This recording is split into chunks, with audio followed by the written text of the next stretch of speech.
Quel impact peuvent avoir les circonstances de la naissance d'un enfant sur son avenir? De plus en plus de pédopsychiatres et psychologues s'interrogent sur la grossesse, la séparation mère-bébé lors de l'accouchement. Dis-moi comment tu es né, je te dirai qui tu es, que penser de cet adage, fantasme ou réalité? Élément de réponse avec Margot Subra-Gomez, Pascal Caron et Abdel Zouiwesh. Le premier cri, une entrée fracassante dans le monde pour 2000 bébés qui naissent chaque jour en France. L'accouchement, un jour plein d'émotions, mais pour certains nourrissons, c'est un parcours du combattant.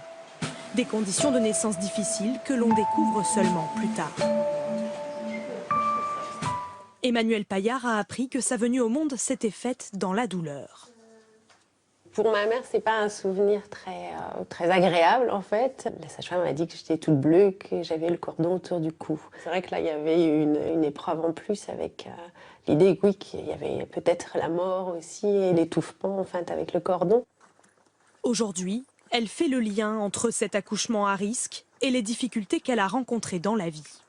Vers 20 ans, j'ai commencé à avoir des douleurs au niveau des cervicales assez importantes et puis au niveau de la thyroïde aussi. Donc au niveau physique, ça a été un peu, voilà, il y a eu des impacts au niveau vraiment qui se situaient au niveau du cou. Un impact physique, mais aussi psychologique.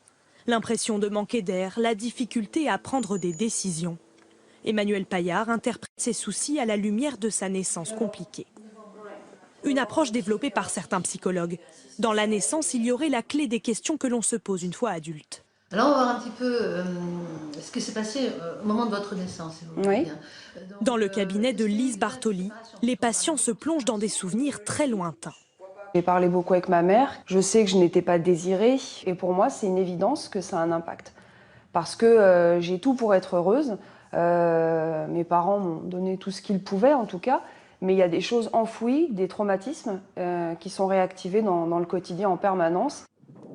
Car dans l'utérus, le fœtus est sensible aux joies éprouvées par la mère, mais aussi à ses émotions négatives. Avec l'hypnose, ces patients tentent de retrouver ces premiers moments pour mieux les accepter. à votre rythme. On passe souvent de la naissance comme quelque chose de médical. Il faut que le bébé soit en pleine forme, que la maman soit en pleine forme. Parfait.